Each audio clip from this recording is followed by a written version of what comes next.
Hello, everyone, and welcome to this, the fifth seminar in our fourth season of the Sartorial Society series. My name is Bethan Bide, and this is Liz Tregenza, and we're going to be your hosts for this evening. And we're also joined by our fellow Sartorial team member, Lucy Whitmore. And Serena and Liz send their apologies this evening, and we wish them and everyone else who's celebrating a very happy Thanksgiving. So as ever, before we start, we'd really like to thank the Passold Research Fund for their ongoing support of this series that enables us to reach so many of you in so many different places. A few notes of housekeeping as ever before we kick off. So your microphones and cameras are turned off. However, if you'd like to ask a question, and we very much encourage you to ask questions, please type your questions into the Q&A box at the bottom of your screen. And you can do this at any time during the talks, and we will save all the questions to the end and have a joint question and answer session after our 3 papers this evening. If you have any technical issues during this evening, please reach out to us on Twitter or on our Gmail account, and we'll try and assist as best we can. And as usual, please feel free to join in the discussion on Twitter. Our hashtag is #SartorialSociety. So the theme for this season is out of sight, concealed dress and dress that conceals. And we've got 3 really great speakers lined up this evening whose papers are linked to this theme by another sub-theme, that is anxiety and experience. And I'll now hand over to Liz to introduce the first of our speakers tonight. Thank you so much. So our first speaker tonight is Nica Cornell, a South African writer who has a master's in African studies and honours in political and international studies. Over the past 14 years, she has published poetry, academic research and newspaper columns, both online and in hard copy. Her poetry has also been translated into Spanish. Most recently, she published a book review in the Journal of Contemporary African Studies, and her poems Confession and First Friend in Best New African Poets 2020. Her portfolio, along with her podcast with poet Sarah Labala, is available at www.nicacornell.com. She currently lives in England with her husband and grumpy cat. Her paper tonight is titled Whose Body Is It Anyway? Disguising a Disabled Self. Over to you, Nica. Thank you very much. Just getting us here. Okay. So this paper traces the year in which I moved from South Africa in September 2018 to the University of Oxford for my master's in African Studies. It uses a series of vignettes to explore the interplay of disability, dress, and disguise as trauma, alienation, and a history of mental illness triggered a health crisis. The physical realities of living in this new body fundamentally changed not only how I dressed, but my relationship with dress. It evolved from expression to protection, a performance of invisibility to dissolve the selves that rendered me so abnormal in my context, both politically and medically. While dressing in the quiet dark of an Airbnb room for the international students' orientation, I note that my cotton panties have a hole. The contrast of this ordinary, intimate detail with Oxford's towering architecture and glittering reputation is overwhelming, even before I see the shimmering plaque to self-proclaimed imperialist and white supremacist Cecil John Rhodes. I've already written my poem CJR to process the traumas of my time as a member of the national student movement, known in the UK as Rhodes Must Fall, while at Rhodes University studying politics. One line of this poem reads, "They say Cecil John Rhodes didn't like women. He dogs me. I've known his name longer than I've known that it was one." The only condition of the scholarship I was offered was that I become a member of Oriel College. Without any real understanding of the collegiate system, I accepted. I had concerns about the conservatism and hubris of Oxford, but wanted to experience living in another country, studying further, and being in the same country as my partner.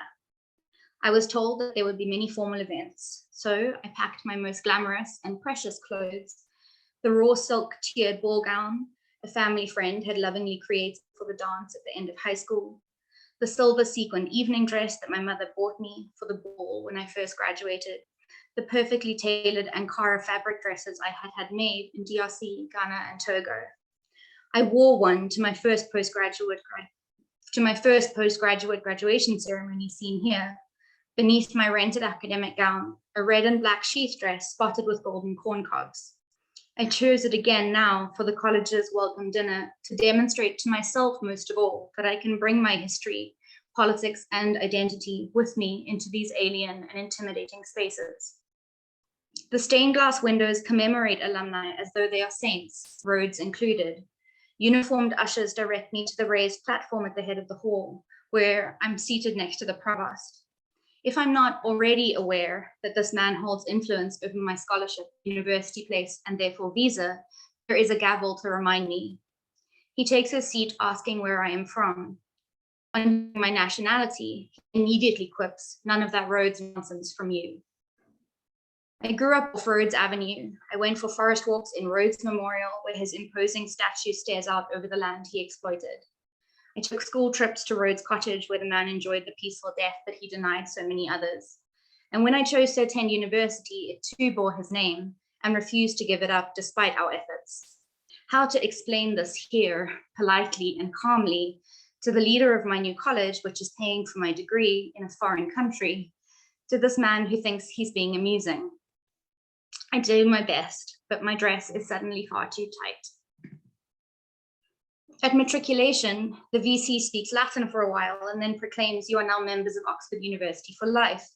I think I'm not sure I want to be. New students stand in spindling queues in the rain, waiting to be admitted to wind up a scruffy, narrow staircase to cram into the grand space for the brief ceremony that feels cult-like. I am wearing the sub-fusk outfit that I was told I had to buy. Adults were made to change their socks if worn wrong. There are a few people of color, including the Ugandan student, who tells me I am the first person he has met here who knows that his country exists. I'm thinking about how Ariel was the last college to admit women and how there are prescribed times to stand on the grass, such as posing for this picture here. I walk across the courtyard the day before, and a man in a three-piece tweed suit, I kid you not, actually barked, "We do not walk on the grass." Legally in the UK, my mental illness designates me disabled. I used that language for the first time on the many forms I filled in before coming to ensure that proper support is in place. But every promise made was broken. And now my body is disappearing as another swims into view. This new body has multiple unpredictable panic attacks a day and hot flushes regularly. Layers have to be stripped off so I can breathe. Its hands tremble. It has to be rescued by strangers from the middle of the road when its knees shake and its legs won't move. It must almost always wear running shoes. It cannot go to the shops alone. Noise is unbearable, rendering it frantic. It stutters or cannot speak at all, often. It stretches and expands as movement becomes harder and cooking requires standing for too long. It goes swimming in a navy one-piece that is now too tight to try to regulate breathing again, but one day simply sinks in the pool. Joanne Entwistle says, our bodies are not just the place from which we come to experience the world, but it's through our bodies that we come to be seen in the world. My experience of this new body is that it's always unsafe. Thus, I wish not to be seen, to dissolve into the background, because invisibility is safer and because I'm ashamed. Entwistle also writes that in Western society's imaginary, the body has become part of a project to be worked at, a project increasingly linked to a person's identity of self. But I'm failing at this project because I cannot control what's happening. I don't have the, quote, knowledge, technique, and skills to dress this new body. As she writes, dress is the way in which individuals learn to live in their bodies and feel at home in them, but I'm not at home in this body ever. My degree is suspended to save my life. I comfort myself with the accoutrements of dress. We buy a mannequin and name her Nicolette, and I dress her instead of myself. I discover that the Oxford GP has been exacerbating my condition with heavy doses of a highly addictive tranquilizer. I volunteer at a charity shop and create a campaign of photo shoots promoting my new area circular economy, and diverse beauty norms, styling local creatives and proprietors in beautiful secondhand items. It's well received and shortlisted for an award. After 8 months on a waiting list, I see a psychiatrist. The new medication is helping. I'm enjoying dressing others. Recovery is tenuous and achingly slow. Massive noise-canceling headphones make a marked difference. We can go to social places if I sit with my back to the wall. I am told the Home Office will cancel my visa because I'm not currently studying. We decide to get married, and my brother's visa is denied. I will not have anyone from home with me. I order a dress online for the first time from a sample sale, 3 sizes larger than a year ago. The mist-colored chiffon floats because I want to feel fluid again. I don't account for cold weather on the day because I'm still almost always hot. All I remember from first trying it on is how sweaty I was and how fast I needed to take it off. The draped fabric swallows the body because I'm still not at ease in it. I buy teal velvet Steve Madden platform heels from the charity shop and a matching scrunchie to keep my hair off my neck from Etsy. I order a birdcage veil because I still want to feel a bride, and wear moonstone earrings that I bought for my Sunday wedding with school prize money when I was 16. I make a bouquet from day-old flowers bought from Tesco's at 6 a.m. on the day, wrapped in a ribbon my mother has sent from South Africa. It was the hem of my very first dress, and she has made the dress whole again with a new hem of Ankara fabric. I'm in the early stages of teasing out the academic themes at work in this deeply traumatic experience. However, hopefully, this presentation has shown that dress, understood as an embodied practice, as Entwistle so accurately writes, is a productive framework through which disability and distress can be better understood. Thank you. Thank you so much for sharing that with us, Nica. That was absolutely, I don't know if beautiful is the wrong word to describe it, but it was incredibly beautiful and very, very eloquently put. So thank you so much. I feel very honored that you came and shared that with us tonight. So as a reminder, if you have questions for Nica, please do put them in the Q&A and we will ask everyone questions collectively at the end. So please pop them in there as we go if you've got anything at front of your mind now. So we're moving on now to our second speaker for this evening, who is Dr. Rosie Findlay, who has recently taken up a new position at the University of Kent. So congratulations, Rosie.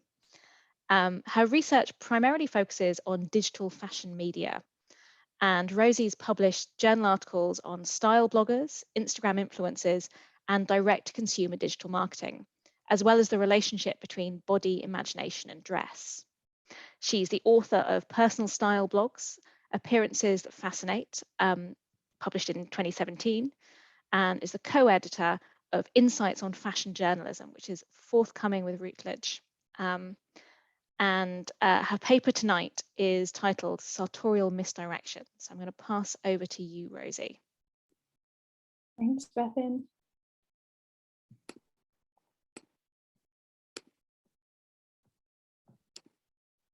I hope everyone can see that okay. Fantastic. So a friend recently told me that in Northern Ireland, when someone dresses in a way that is out of step with how everyone else dresses, it's said that they have notions, that they think too highly of themselves. And we can understand why. Dress is fundamentally social, as we know, one of the fundamental markers of our collective humanity. What other species constantly requires clothing to exist comfortably in the natural world? Our clothes signal in multiple and complex ways where we belong and who we belong to. So dressing differently can be read as a rejection of the people we're in community with, or as an effort to distinguish yourself from them. But it seems to me that dressing distinctively, by which I mean unusually, or in a way that marks you as operating according to an individual sensibility, should not be misunderstood as a direct expression of self-aggrandizement, or even just as an attention-grabbing exercise. I suspect that for many people who gravitate towards dressing distinctively, that choice is as much a coping mechanism or a tactic of deflection as anything else. So here in this paper, I want to explore this idea with you, that dressing in an unusual way can function as a means of making space for yourself to exist more comfortably in the world, whether or not you're able to explain why this feels necessary. Reflecting on these thoughts over the summer, I tweeted this, thinking about exploring how extravagant clothes can be a way to hide or escape complicated feelings about yourself, a strategy of sartorial misdirection. I invited anyone who related to this notion of sartorial misdirection, or what I mean by that is directing the attention of other people to your clothes as a distraction from your body, emotional state, or feelings about yourself, to contact me. And to my surprise, a number of people did, including some I don't personally know. In brief messages, they explained how and why my tweet resonated, ranging across experiences of coming out, living with chronic illness, feeling racialized, of the joys and pains of motherhood, and the discomfort of puberty.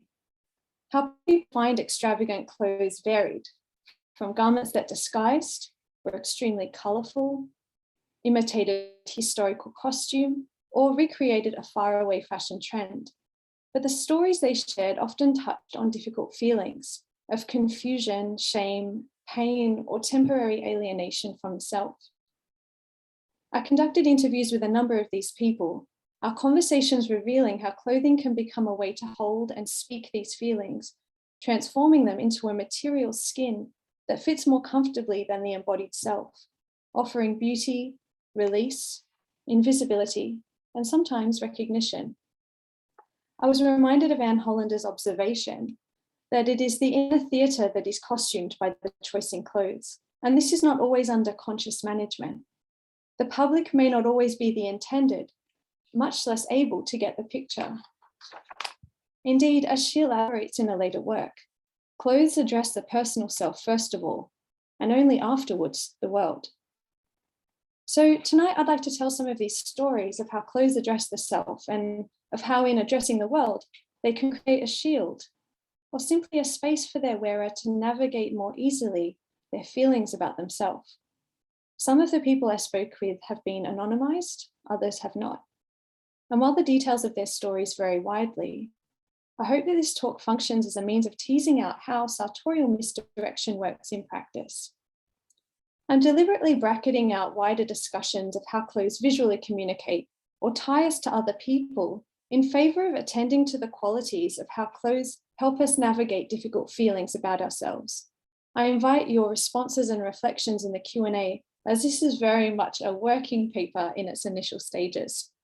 And I'd like to start with a story from my own history, which is in many ways the starting point for me for this topic in the first place. When I think of my teenage self, I primarily remember how full of feeling I was, like a shaken up bottle of lemonade. Enthusiasm, shyness, desire, shame, uncertainty seemed to constantly fizz through me as I gradually learned how not to be a child anymore. One of the most challenging dimensions of this experience was how my body changed, ready as it was to mature into adulthood before the rest of me was. I initially felt alienated by my new form and was especially mortified by having breasts, ashamed and embarrassed when men looked at me when I was out with my mum. I started layering high-neck t-shirts over long-sleeve shirts because I felt that the more fabric I had covering me, the harder it would be for other people to see what was body and what was cloth. I fully found release when I started reading fashion magazines around the age of 15. I pored over the photo shoots and stills from the runway, taking the money I earned working at the local video shop to Bondi markets, to scour the vintage clothing rails, and to charity shops and sample sales, looking for clothes that could approximate the outfits I saw in those pages. I don't have many photographs of myself from that time, but I still vividly remember what I wore. A pinafore dress made of stiff cotton, the color of brown sugar, with a bib front and a full skirt, which is what I imagined like a rangy model off duty would wear, which is obviously what I idealized at the age of 15. A pair of turquoise fisherman's pants, which I loved because they exaggerated my hips, rendering acceptable a part of me I otherwise felt was all wrong, too heavy, too wide. These pants made the volume there seem intentional. A child's nylon sports jacket in acid pinks and greens with a little collar that always stood up. It only reached the bottom of my rib cage and the cuffs sat halfway down my forearms, but it enveloped my chest like a cloud, disappearing the problem of my breasts. My body felt out of my control, subject to a tension that felt threatening to me. So dressing in ways that defied looking attractive felt like reclaiming myself, even as it distracted people from looking at me by encouraging them to look at my clothes instead. This is a very common impulse in sartorial misdirection. At the same time, wearing my outfits felt like rematerializing who I could be, overlaying my self-consciousness with color and texture and volume. I reshaped myself into someone defiant and confident, far away, at least at a surface level, from the shyness and awkwardness I carried in my body.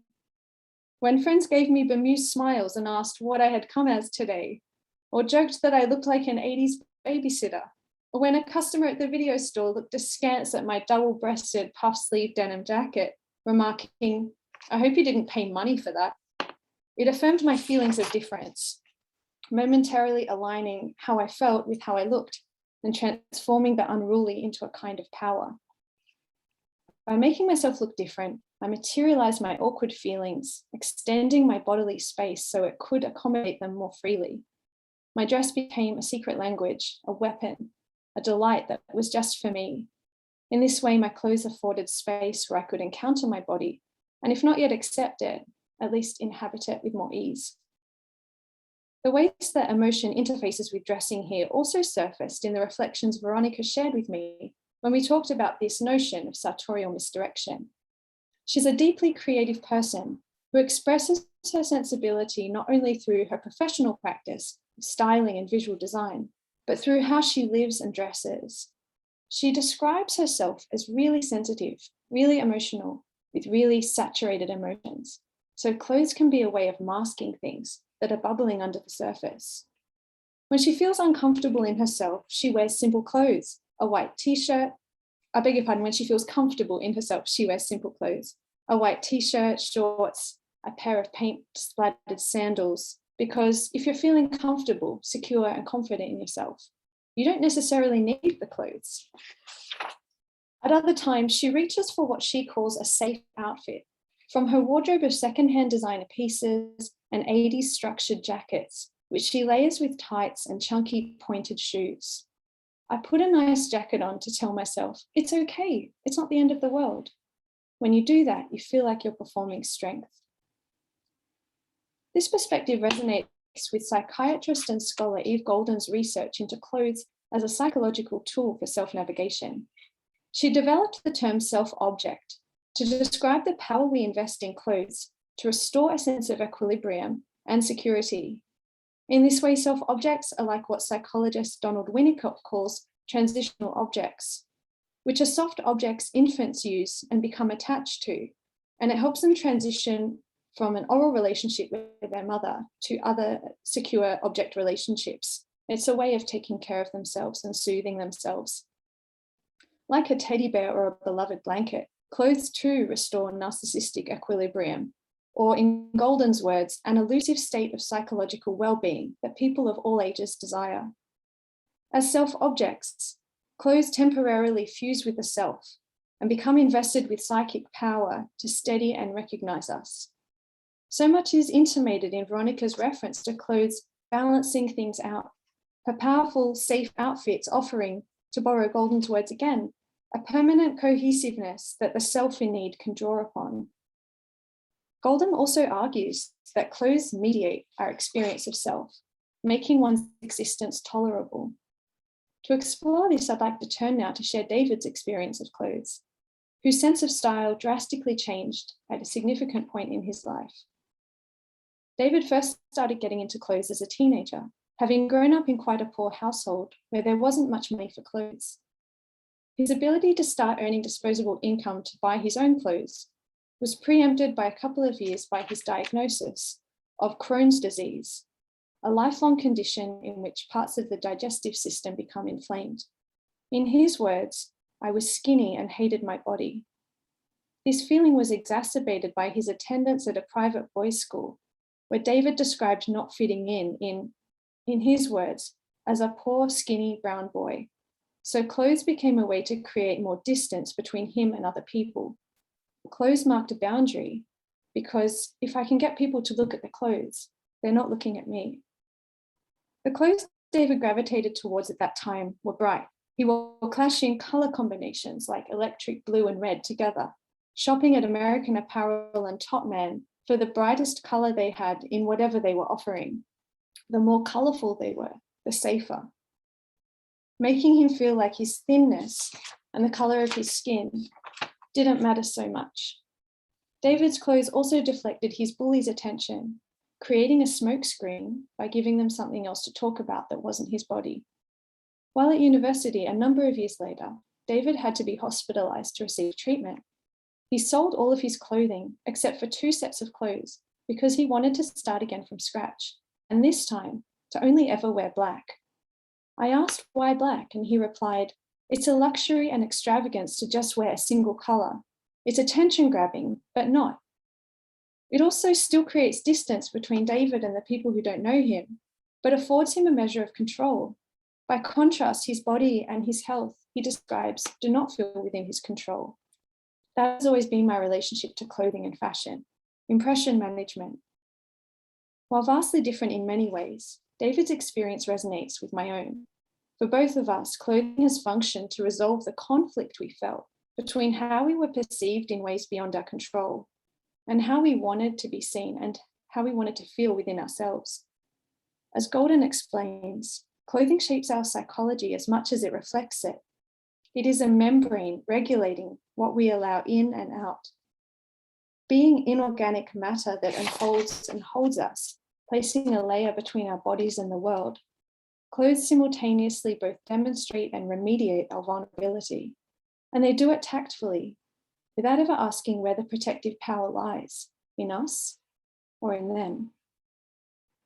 What struck me in all of the discussions I had with the people who generously shared their experiences with me was how instinctive and ambiguous these dressed processes were.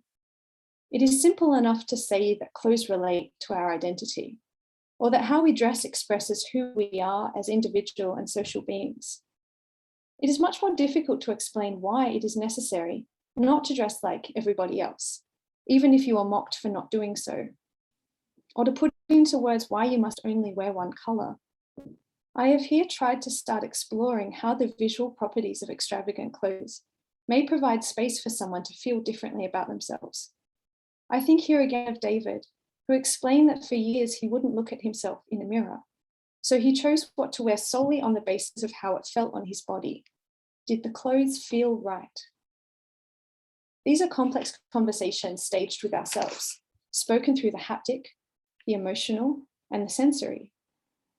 In offering the dual capacity to shield and soothe, clothes allow some of us to bear with ourselves a little more easily. I think it fitting to end here by giving the final word to Veronica, who drew a parallel between mixing and matching an outfit and figuring yourself out. She said, oh, beg your pardon. Jump to what she said. Being able to mix and match contradictory things by putting clothes together is a very good manifestation of a physical aesthetic, of the conflicts and questions of identity, contradictions in yourself. The things you wear marry between them, a whole and fragments, which we all are, made up of fragments. Thanks. Thank you so much. That was lovely, Rosie.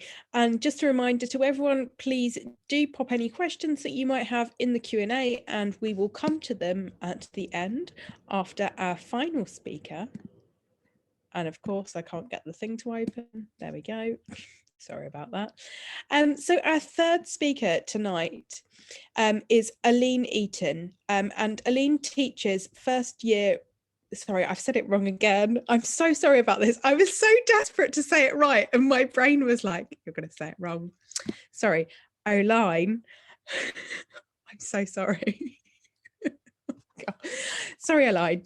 So our final speaker tonight is Oline Eaton. She teaches first-year writing as non-tenure track full-time lecturer at Howard University and as an adjunct at New York University.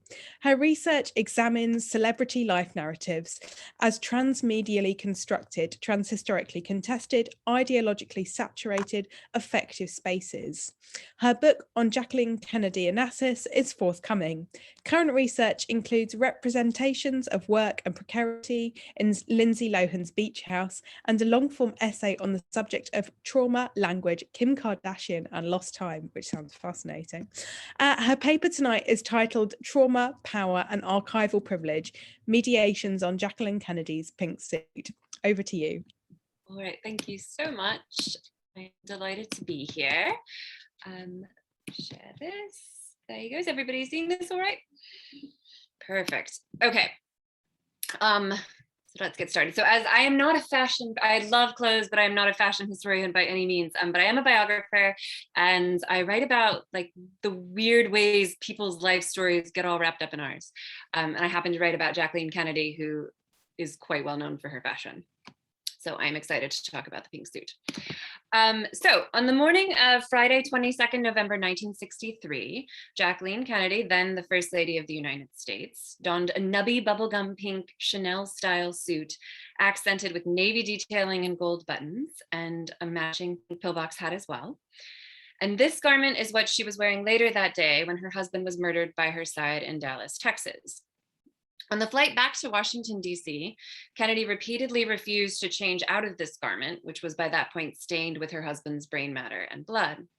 As yet unaware of the existence of the Zapruder film, which was a home movie that documented the president's killing, she believed at that time that she was the only visual record of what had occurred in Dallas. So let them see what they have done, she repeatedly said, as she was refusing to change her clothes. In the immediate aftermath of the assassination, the bloodied pink suit was her primary form of communication with the American public and also the world. So today, Jackie's suit is held in the collection of the National Archives here in the US in Washington, D.C. And by directive from her daughter's deed of gift, it's prohibited from display until at least 2103.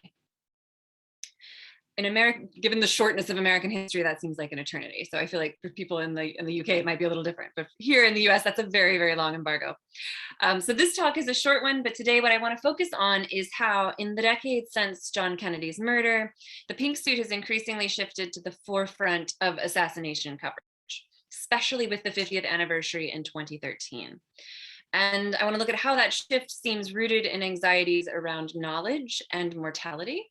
And it also, I believe, raises provocative questions around archival privilege, which I'll touch upon at the end. So as a historian, I find the contemporary interest in the pink suit, which is a relatively new phenomenon, is fascinating because of all of the cultural work that it seems to be doing. So Jackie was wearing a hat that day as well. No one knows where that hat is. The hat is missing, and no one really seems to care about that. The situation with this suit is different. We know where the suit is, we just can't see it. We do not know where the hat is, but presumably someone has it and maybe it could be found. But the hat only received brief mention in the onslaught of coverage that you see on your screen around the pink suit at the 50th anniversary. As a historian told CNN in an article about the pink suit, the hat is a mystery. The hat apparently goes to the Secret Service initially, and the Secret Service turns it over to Mrs. Kennedy's private secretary, and then it disappears. It has not been seen since. The pink suit has also not been seen since, but its location is known. Its disappearance is temporary. In the 2013 reports about the suit, we're always reminded of two things. One is that this is the suit Jacqueline Kennedy was wearing when her husband was murdered. And two, it has never been cleaned. The pink suit, when it is written about now, is almost always identified as being bloodstained. So I think it's important to sort of contextualize this historically, because I have no doubt this suit means something altogether else to someone who was alive at the time. But in November 1963, telecasting was largely still black and white. And the evening news here in the US had just expanded like 1 month before from 15 minutes to half an hour. So this was a time that was worlds removed from the 24/7 graphics-laden, garishly technicolor news cycle that we have now, where our news is everywhere around us all of the time. When John Kennedy was killed, it went like this. Walter Cronkite told viewers of CBS News that Jackie was wearing a pink suit. There was no video footage at the time, no color photographs. The best visual aid that Cronkite offered viewers was this sort of blown up glossy black and white of the Kennedys in the motorcade prior to the shooting, which he then held up on camera so that the camera could zoom in on the image and people could see. As you can tell, you don't really see too much. But this was cutting edge reporting for 1963. Most newspapers were black and white as well. And if they did spring for a color photograph, it was usually at least the day or two after the assassination. It was usually a portrait of the president rather than a candid from that day. So my point here is that the pink suit wasn't immediately seen as pink. More often, it was depicted in black and white, both in photographs and in all of the contemporary television coverage. In its 29th of November 1963 issue, Life magazine included one full color photograph of the First Lady wearing the pink suit upon arrival in Dallas. But the Zapruder film sequences that were published in the same issue and all other photographs were in black and white. However, the suit's color was often emphasized, both as a confirmable fact in a weekend in which much remained unknown, but also as a necessary detail for viewers and readers of black and white newscasts and newspapers.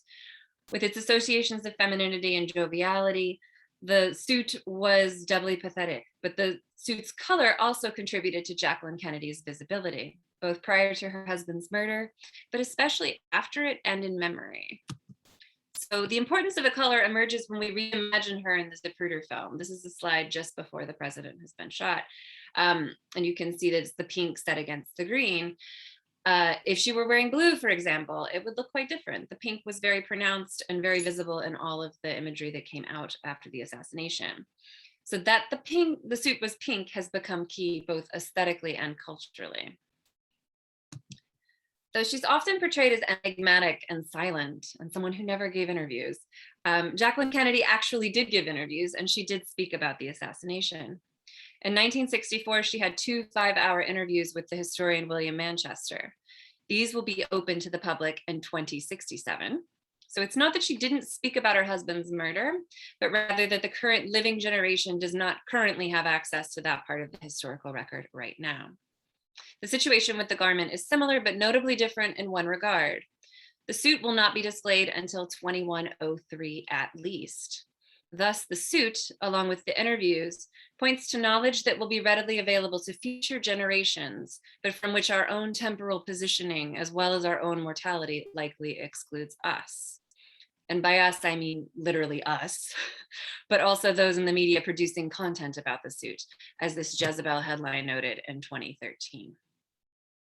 Under embargo, along with the Manchester interviews, the pink suit not only, as the scholar Berkeley Kate has suggested, points to all that we cannot know about the assassination, the pink suit and its cultural omnipresence here in the US and public absence also performs significant cultural work beyond the assassination itself. The reminders of both its existence and its inaccessibility point to the fact that we are all mortal. There are things we cannot know because we will die. The cultural interest in Jackie's pink suit seems to me a way of disconnecting from the violence of what occurred in Dallas, while also seeming not to. But it also prompts expression of existential dread, because that date of 2103 is incomprehensible to most everyone currently alive. That is undoubtedly the aim of this prohibition of public display, that by the time the garment is publicly viewable, it will be generations removed from living memory. Truly an artifact, like baubles from Titanic or a vase from Pompeii. But it's not baubles or a vase, it's a garment that matters because of what happened while it was worn, but also who was wearing it. As her biographer, I speak with some authority when I say that Jacqueline Kennedy had a rare gift for parceling out material over time. Her papers at the JFK Presidential Library have not been prioritized for processing. There's no protocol for petitioning to have them released, and the library only very slowly started to open them to researchers in 2012. No new files have been released since the last batch was open in 2015.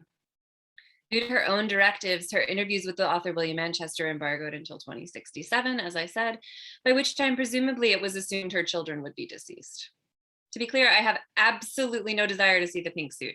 So my intent here is not to complain that I can't, but rather to draw attention to the oddness of the situation emerging around it, especially the preoccupation with it in 2013, which again was something new, as well as to illuminate disparities in who gets to tell us we cannot look. Who gets to set the terms for what we see and what history we have access to. Let them see what they have done, she said. Then away the suit and the tapes went into the vault. It takes power to withhold history in this manner, and also privilege. It is a privilege to be able to say, you may not look, you are not allowed to see and to know. It is a privilege to wield that level of control over the archive and as a result over history. The pink suit matters as a historical artifact, as a testament to what happened in Dallas in 1963, but also as an exhibition of power and accordingly of privacy that has been unavailable to so many other people and families in American history who have been subject to gun violence. Thank you.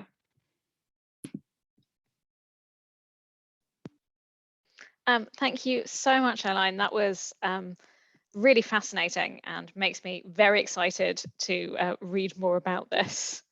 And thank you all, actually. That was a really wonderful sort of set of papers. It's always really nice when you put a set of papers together and they work better than you hoped they could possibly work together. So thank you so much for three such stimulating papers. I think have raised lots and lots of issues. So as a reminder to everyone, if you've got questions for any of our speakers, please put them in the Q&A.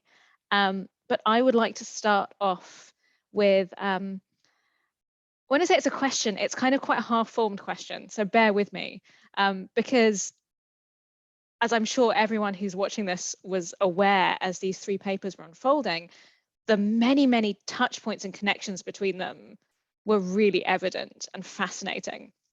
And Rosie, you said something that I think has really stayed with me because I think it really nicely links the other two papers where you talked about clothes and the complex conversations we have with ourselves, and I think with the world around us, as sort of Nica and Oline's papers also touched on. So I wondered if any of you, all of you, might be willing to comment a little bit. And so this is quite a big ask because it's quite a kind of personal ask. So please tell me if you don't feel comfortable doing this. But maybe how listening to each other's papers made you reflect on your own role as a narrator of these traumatic, difficult, sometimes liberating and positive stories. Because obviously we've got Nica who's narrating this from a very personal viewpoint. Rosie, you're narrating this. You're narrating on behalf of others, but in quite an intimate way. You're having these quite intimate conversations. And Oline, you're narrating a kind of almost unknowable other in some ways. So yeah, I just wondered if, having listened to the other three papers, you had any thoughts about how perhaps how they made you think about your own role as a narrator of the types of stories that you're telling. I hope does that make any sense, the question? Sorry, it's a really big ask. It's just something that I was like, this is fascinating. I have a really quick answer. So can I go first? I think I was struck because Nica, I usually write stuff like you and I've been doing a lot more personal autoethnography stuff with my Kim Kardashian stuff. And I found this so hard to write. And this morning was in the point of like, this is complete trash and ridiculous because it's so removed and it just feels really weird and hollow. And so, yeah, I think this was certainly a piece where I struggled because of the narrative distance that I was trying to keep here and trying to act like I know what I'm talking about this person I don't know. So that was an interesting, and Rosie, so much of what you talked about, I feel like resonated with my life of just the way I dress and everything. It was really fascinating. I mean, I just want to hop in there and say that I completely disagree that it came across that you, as I said, it really came across actually that you were kind of making me see the way that I see her story in a much more kind of intimate and personal way. So actually you opened up me thinking about her in a much more personal way, which was fascinating. So it's a story that I was kind of like, wow, you're not going to be able to tell me anything new about this. And it turns out I was completely wrong. I would add, so just to add on to that, since it was just raised, I think that's a really good way of responding, Beth. And it's like, because I know that story, and I think anyone, especially who's also, maybe there's another layer of like, if you're interested in clothes, if clothes are how you frame the world anyway. So like, I knew that line of let them see what they've done, and it's kind of, and it's resonated very strongly. But the way you framed it of, she didn't know, I think it's this question of time and where you're seated, because we know that there was all this other imagery, and especially, as you say, like in terms of generational knowledge, like that seems so automatic. But actually, the notion that actually at the time she also felt like she's the living evidence, it made me think of like she's the crime scene, and she's kind of conscious of like, this has to be, so not just in the long run like archival knowledge, but in the immediate sense of, maybe they need this, like maybe this is like, if I take it off, I'm disrupting that chain. So I think that was really striking to me, since I also already knew that line and definitely knew the imagery, which I think is a whole other interesting question, because I'm from South Africa, so I've been informed by different media, and yet still was aware of that. And then to respond in terms of Rosie's here, like definitely my first thought was like, oh, you should interview me. Like I was like, oh, okay. But no, in a sense, to be honest, like, and it links a lot with what Oline was saying, was like, I found writing this very hard. And I write, I mean, I'm a poet, I write fairly personally, fairly often, but this story and these questions of when you're ready to tell a story, even to yourself. So I was like in a therapy session 2 hours ago being like, okay, well, I can't practice too many times, because if I say it out loud too many times, I'm gonna like, you know, you carry that in your body. So there are like questions of narration that are really interesting, specifically around speaking it, I think, that are different to writing it, which I'm much more like familiar with. So that's also interesting to me. But in terms of like Rosie's paper, I think what it gave me as well was a sense of, I think two things that really stuck with me was, one, it's helpful to hear how other people frame, challenge, and struggle through clothing. It's, I think, so much of what you talked about in terms of discomfort, it also made me think about how I dressed as a teenager. I got awards, like joke awards, like for the most outlandish dresser. And it was always this incredibly performative, like massive kind of, and the same kind of managing discomfort, basically managing distress and distraction, and so these interesting things. So it definitely actually made me reflect on a different, entirely separate chapter of my life, which was really interesting. But also just to find a kind of sense of community through the stories that you were telling. And then just lastly, I think the quote that really struck me was this notion of fragments. And I thought about literally, like, again, fabric fragments, like the ribbon that has now gone on this whole journey from being literally my first dress to kind of being the only familial representation I had present on this other day. So no, both of them, I agree, the papers spoke really strongly to each other, and I kind of immediately wanted to email everyone. So I think that's probably a good sign.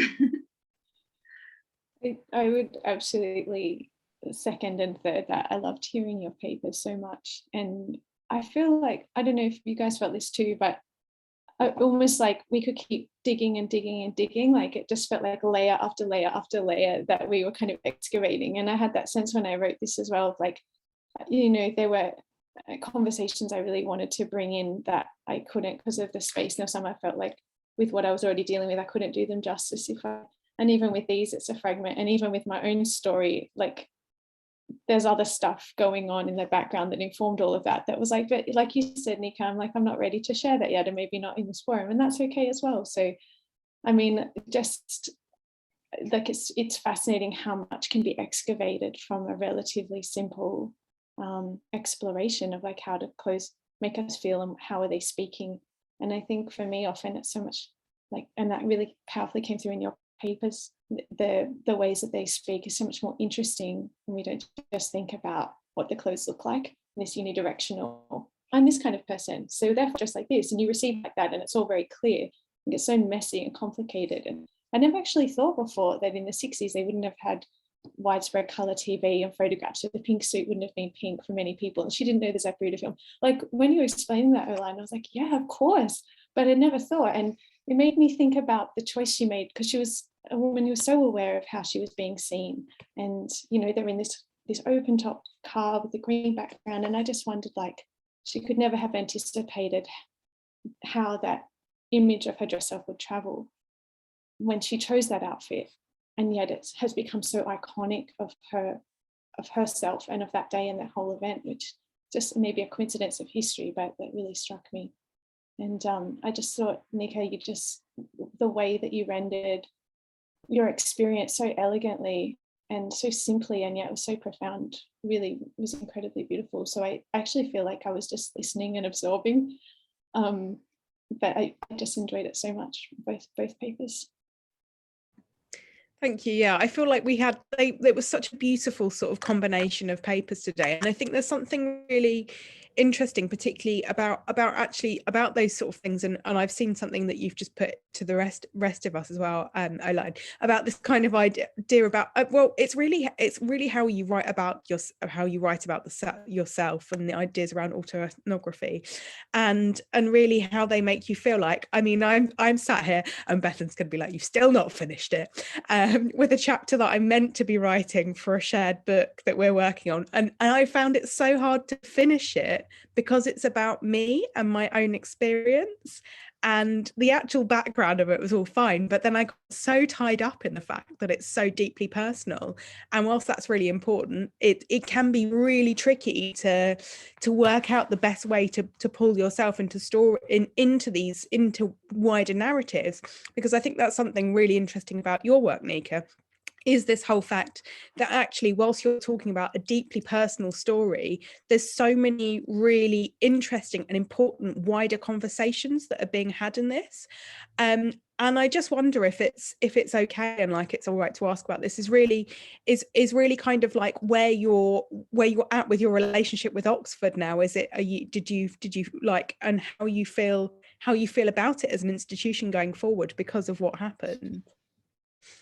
Yeah, so I finished my degree the year afterwards, actually, because I suspended for a year and just thought I was never going to finish. I thought it was too risky, basically, from a health perspective, and then had gotten a job and then lost it because of COVID, and was like, okay, it's my last shot. I'm just gonna. That's because there's a limit as well to how long you can suspend. So it's just, I'm going to try. So I finished my degree, but to be honest, even my relationship with just my degree, which is like just my snippet of what happened and should be a really proud achievement, is really complicated. It feels incredibly alien and bizarre. And I haven't gone back physically. I couldn't at the time for myself. That wasn't about COVID. And the relationships really, I consciously try to remind myself that there are some very good reasons that Oxford has a reputation of doing remarkable things, because there are so many incredible scholars there, including scholars I really respect and have been over like a really long time as well. But at the same time, huge damage has been done, and not just personal damage, by it as an institution, and it continues to. I mean, it's been interesting to remain in the UK to see the things that have happened since, like the provost of my college was made a lord, and they, after a number of delays, were like, okay, actually we'll do this whole like listening period, and then there'll actually be a whole legal commission that will look into whether to take the statue down. And then the actual commission said, you should take it down. And they went, actually, I don't really know. It's super complicated. Like, yeah. So between the things that have happened, it's incredibly hard to maintain any positivity at all in that relationship. It's a conscious project, because I feel I don't want to be robbed of, like, there has to be something good to come out of it. But I don't feel like I have a master's, because I don't feel proud of the knowledge generated by my experience there. Well, I think there's just some really beautiful sort of personal research that's come out of it that's just an incredible, like, amazing positive thing, like the poetic, I mean, you can tell you're a poet, I think, from how you write and how you speak, but it's really beautiful and so creative in its own different way. Perhaps, you know, it's it's quite amazing, and it was really, really wonderful to hear you speak today. Thank you. Also, I really, as someone who was living in the UK for 6 years and had to leave because my visa expired, I also really, really appreciated the light you shone on the international student experience, which is deeply traumatic in and of itself. Yeah. Nothing of the institutional trauma and the health trauma and all the other traumas as well. But that in particular was something that definitely spoke to me, and I thought you spoke to it very beautifully. Thank you. There's a really great question about privilege and archival privilege for Oline here, about the fact that surely it was a privilege for Jackie Kennedy to be able to keep her clothes, that, you know, in most murder inquiries, they're removed as evidence and they're kind of collected in police archives until cases are closed. So the fact that actually she kind of was able to have control over what happened to this is a really interesting way of using power. And I think those of us who do archival research, I could feel the kind of my fellow host twitching when you were talking about kind of access and archival privilege and power. And I think these are really important conversations to have. And I was wondering if you had any thoughts, as somebody who has viewed Jackie Kennedy from the point of view of the biographer, about why that kind of power over her clothing might be important to both her and her family. I wrestle with these people. Sorry. No, I love it's you know, just a kind of casual, difficult question. I'll just ask you all the really difficult I know.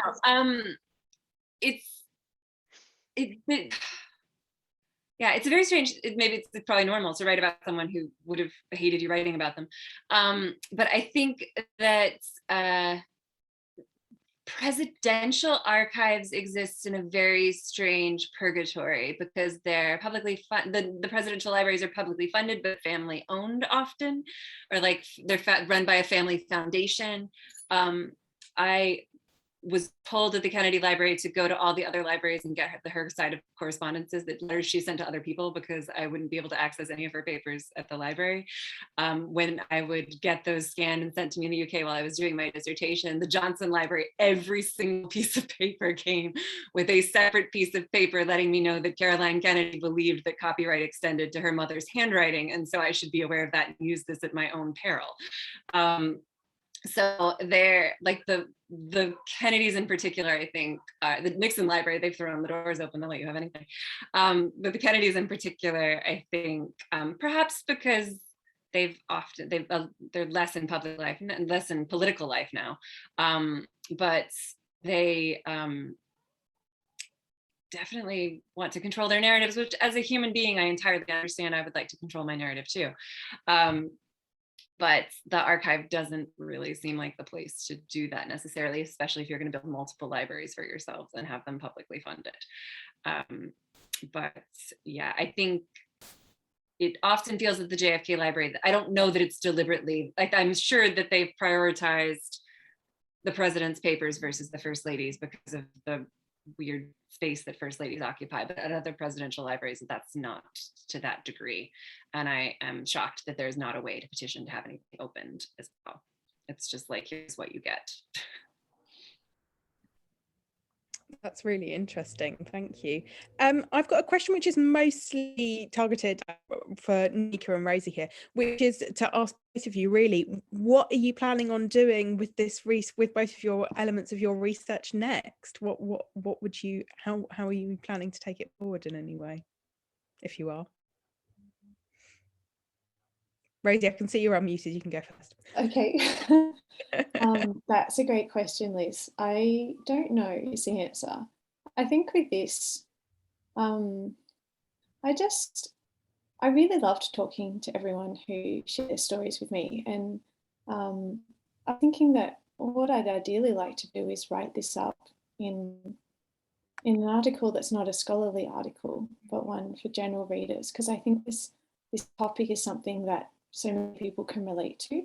And I wanted to have the freedom of form to really explore it through language rather than hew so closely to scholarly debates, which also I love, but maybe not for this particular project. But it also feels somewhat daunting because it is a big responsibility sharing people's stories. And the ways I navigated that as a researcher was that when I interviewed everyone, I didn't record it, I just took notes by hand.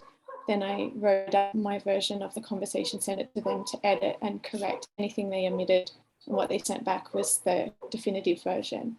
And then I threw out my handwritten notes. So the only version that's left is what they've approved, and I've anonymized everyone who wanted that. So that felt comfortable in the sense of like full, and that everyone knows that I was going to do this and gave their permission to have their story included, and that kind of thing. So yeah, I'm sort of sitting with that at the moment. I think being daunted by something's not reason enough not to do it. But yeah, I'm just kind of thinking about its next life at the moment, I guess. Yeah, but I'd love to talk to you, Nica, if you were serious before. I would really love that. Yeah, and anyone else who's listening who thinks that resonates, please email me. Honestly, you know, I just love talking about clothes and hearing people's stories. So I think it's really interesting what you said there about something like looking at a perhaps like a non-academic field to sort of publish something like this, because I think it's one of those things it resonates with everyone. It's, well, not necessarily everyone, but it resonates with so many people, and I think it's something that has such a power to sort of make people go, actually, I think that applies to me too, in a way that could be really lovely to explore in perhaps a bit of a different angle to what we might normally do with kind of academic journals and things like that. So yeah, Nica, what about you with what you've been working on? So this is kind of my first foray into a field I've always loved, but an academic as an academic field. So I'm not entirely sure, and very much like open to those who know more than me. But there's kind of a tension of like, on one level, the only way I felt like, at least if I was going to verbally present it, I could do that justice was by very consciously using the present tense, because that's how trauma is experienced. So both trauma and dress are embodied experiences, and I felt like the best way to relay that was very consciously to try and deploy the present tense, which is usually something I'd only do in poetry. So it would be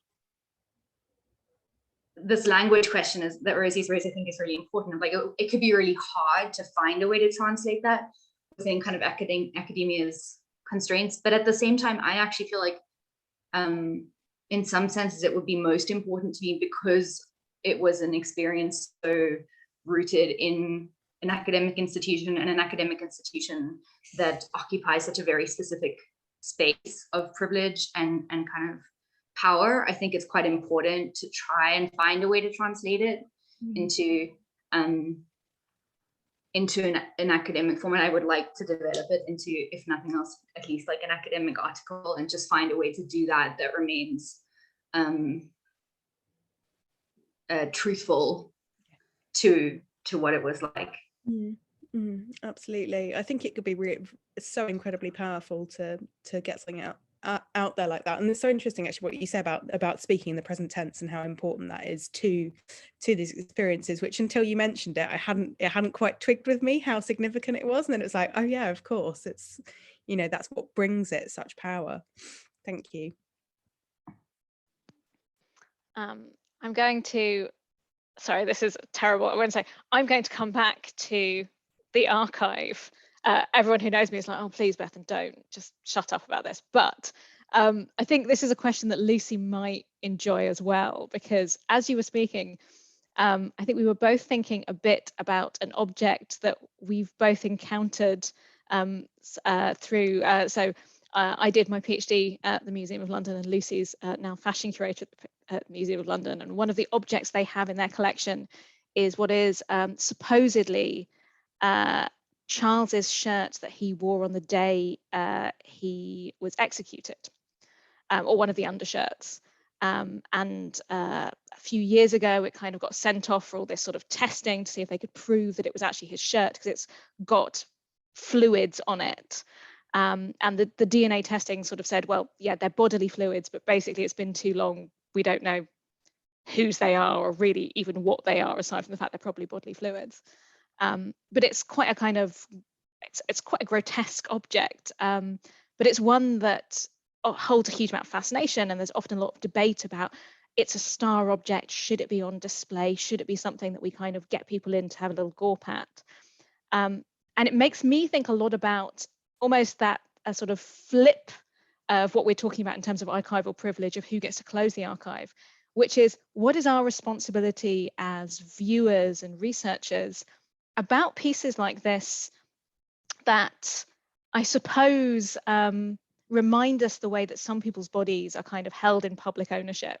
And obviously in this case a monarch, but I think a kind of first lady, a president as well. We have that idea about the fact that we somehow have a kind of right to access to those bodies. And for me, Charles's shirt always makes me feel uncomfortable, because it makes me stop and question my own right because of that very bodily nature. And I sort of wonder if you had any thoughts on this. It really resonated when you were showing all of those 2013 articles and the kind of foray of people sort of going, yeah, we should have access to this, we should have an ownership of this. What do you think it tells us? What do you think it says about us that we have this reaction? Two things came up for me when you were talking about that. One was that there was a Jackie Kennedy dress exhibition. It went all over the world from like 2001 to 2006. It was displayed all over. There was a book edited by Hamish Bowles. So her clothes had been out there, and people have seen her clothes. I do wonder if, like, no one was asking for this before. Like, no one was wondering. No one was sitting around like, when are they going to show us the dress? Oh, now we have a date. They made it's a manufactured conversation. And I don't know if the date was like one little researcher went and found the date, or if they just dated the clothes at that time. I don't quite know what initiated this. And so I do kind of feel like at that time, the date was the thing that may not have been in the lines, but the date is just so, like, I've never thought of 2103 until writing this paper. And I was like, I've thought about 2067 because I hope to live to hear those interviews. This is just like a date beyond like Jetsons. It's so far in the future, and who even knows if the world will exist. But I think the date was the crucial thing there. It was an excuse to write all these articles, but it was also like, look at this date, it's bonkers. We're all going to be dead, and we're not going to see this thing that none of us probably even want to see. So yeah, I think I think it does raise questions about like why who does want to see this, and why would we want to see this? I used to work in the gift shop at Graceland, at Elvis Presley's Graceland, and there would be like, handkerchiefs with his sweat on them, and people would buy them. And so people do want that proximity to like the body of the celebrity. But I think with her, I actually don't think many, either we're so inured to it that the people don't care and they actually do want to see it, or it's actually not really an issue, except at the anniversary when they make it an issue, and we're surrounded by this coverage of how we're not going to get to see it. And then that makes you think about it and wonder and ponder this crazy far off distant year. That example from Graceland makes me think of I can't remember the word now, maybe someone in the audience remembers, in the medieval period, they sold tokens that were supposed to be holy relics, like a bit of the Shroud of Christ, or like a vial of tears from Mary, Mother of Christ, or something like that. But now it's a celebrity who's the holy. To clarify, these are not actually in the gift shop, but there are people that would sell them at Elvis Week outside on the streets. They're not official merchandise, but definitely a market for it. Yeah, sorry, Nica. No, just also on that, like, one of the texts I came across while researching for this was called Fashioning the Body Politic, Dress, Gender, and Citizenship. And they talk about like to have a physical body like the king or the leader, that represents something, as when we are the collective politic. I think that like that really, I found that relationship really interesting as well. I think it speaks to that as well. Which raises the question of, no one's wondering about John Kennedy's clothes. It's about her survival of that moment that also imbues that garment with meaning. It's that she survived him and was wearing it. It was evidence of what happened, but she brought it forward in time. And it like materializes the horror of that. Like it's such a moment of fascination, of so much speculation about how it happened and who did it and everything. And that's something tangible that remains, right? Yeah. And there is a bit in there's an interview that she did with the famous Camelot interview. There's a part that's cut out of it where she talked about how she lessened the horror of it because she had wiped the blood off her face for the pictures of the oath of office and stuff, and took off some of the hair that had been on her face and stuff. So I think she already felt she'd edited it, and that also fed into her reluctance to do any more editing. She wanted it to be very clear that it was awful. I was just going to jump in really quickly. As Bethan said, like the Charles I shirt comparison, I was finding really fascinating, and all of your papers really made me think of the intimacy between dress and the body, but also like I feel that I have a real intimacy with the dress that I care for and the people that they represent. And I have this very weird flip side of your paper, Oline, where I can just walk into the store and see Charles I's shirt. Not anytime I want, but I have this really weird access to it, and we think a lot about who else gets that level of intimacy. And as a curator, like I'm not there to stand between somebody in the collection. I am there to facilitate other people getting that intimate connection as well.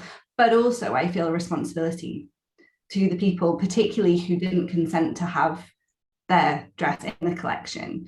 And it's something that we've thought about a lot recently with, I was talking to a journalist, Sarah Everett, I think her name is, about sweat stains. And when do we show sweat stains in the museum? And when actually is that sort of a betrayal of the people? Because nobody wants their pit stains like for all the world to see, So I think that's just a really interesting question from a curatorial perspective of that responsibility. And the levels of intimacy and who gets to see it. But thank you. Your papers were all really, really thought-provoking.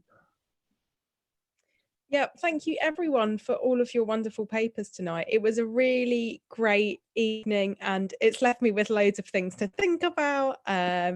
Just sorry, promise it's not COVID. Just loads more things to sort of think about. Really, really interesting papers. And for everyone in our audience, thank you so much. Just want to remind everyone that there's only one more session left in this season of the Sartorial Society series, which will be on December the 9th. So please do make sure you book in, and we are excited to see you then for 2 wonderful papers, including one from our very own Liz Gernard, on the theme of tight lacing. So I just wanted to say once more, thanks again so much to our wonderful speakers this evening. We had a brilliant time with you all. And see you all again in 2 weeks. Good night. Thank you.